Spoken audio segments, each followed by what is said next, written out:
اعوذ باللہ من الشیطان الرجیم رب اشرح لی صدری ویسر لی امری واحلل عقدۃ من لسانی یفقہوا قولی۔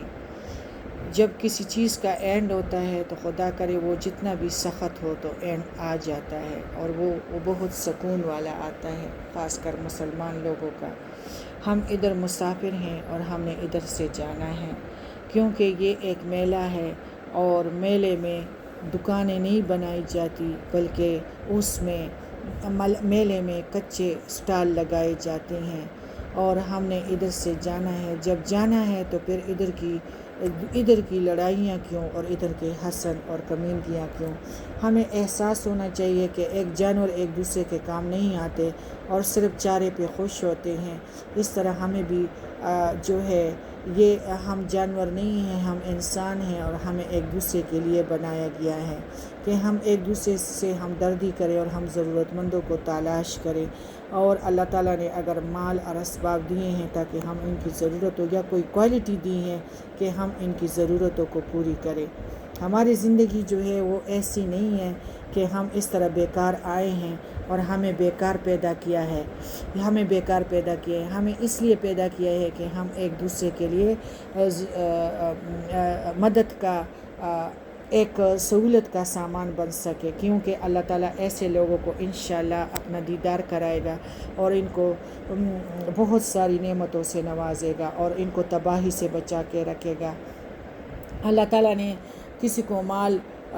دولت زیادہ اور کسی کو کم دیا ہے، یہاں تک کہ بعض دفعہ تو عقل و شعور میں اور ظاہری اسباب وسائل میں دو انسان ایک ہی جیسے محسوس ہوتے ہیں،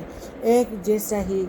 کاروبار بھی شروع کرتے ہیں، لیکن ایک کے کاروبار جو ہے وہ خوب فروغ ملتا ہے ایک کو، اور دوسرے کے وارے نیارے ہو جاتے، جبکہ دوسرے شخص کا کاروبار محدود ہی رہتا ہے اور اسے وسعت نصیب نہیں ہوتی۔ آخر یہ کون ہے جس کے پاس تمام اختیارات ہے اور اس قسم کے تصرفات فرماتا ہے؟ کبھی دولت فراواں کے مالک کو محتاج اور کبھی محتاج کو مال و دولت سے نواز دیتا ہے۔ سب اسی ایک اللہ کے ہاتھ میں ہے جس کا کوئی شریک نہیں، اور اللہ تعالیٰ نے جب ہمیں وسائل دیے ہیں تو ہمیں چاہیے کہ کوئی ہمارا دروازہ کھٹکھٹائے تو ہم اس کو انکار نہ کریں، یا کوئی ہمیں فون پہ ہم سے مدد مانگے تو ہم ان کے ضرورت کو پورا کریں، کیونکہ یہ اللہ تعالیٰ نے اس کے دل میں ایک چیز ڈالی ہوئی ہوتی ہے کہ میرے اس بندے کے پاس جاؤ۔ تو جب ہم انکار کرتے ہیں تو یہ اللہ تعالیٰ کی آواز پہ لبیک نہیں کہنا ہے، کیونکہ اللہ تعالیٰ کسی کے ہاتھ کو جب دینے والا اللہ تعالیٰ ہے، اور جب دینے پہ آ جاتا ہے تو اللہ تعالیٰ دونوں کی ضرورت مندوں کو ضرورتیں پورا کرتا ہے۔ ایک تو اللہ تعالیٰ نے اس پہ احسان کیا ہے کہ اس غریب کو دو، دوسرا یہ ہے کہ صلہ رحمی ہو جاتی ہیں، اور دوسرا یہ ہے کہ ہمارے قبر کے معاملات صحیح ہو جاتے ہیں، اور اللہ تعالیٰ ہمارے لیے اپنے پیارے نبی کے ہاتھوں سے حوض کوثر عطا فرمائے گا۔ ہمیں چاہیے کہ ہم اپنے مال کا حق ادا کریں اور ضرورت مند رشتہ دار، مستحق رشتہ دار و مساکین و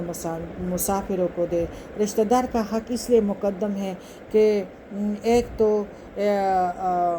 فضیلت زیادہ ہے، حدیث میں ہے کہ غریب رشتہ دار کے ساتھ احسان کرنا دوہرے اجر کا باعث ہے، ایک صدقے کا اور دوسرا صلہ رحمی کا، اور اس میں امداد نہیں ہے، اس میں بہت ساری زندگیاں ہیں کہ اللہ تعالیٰ نے ہمارے لیے رکھی ہیں۔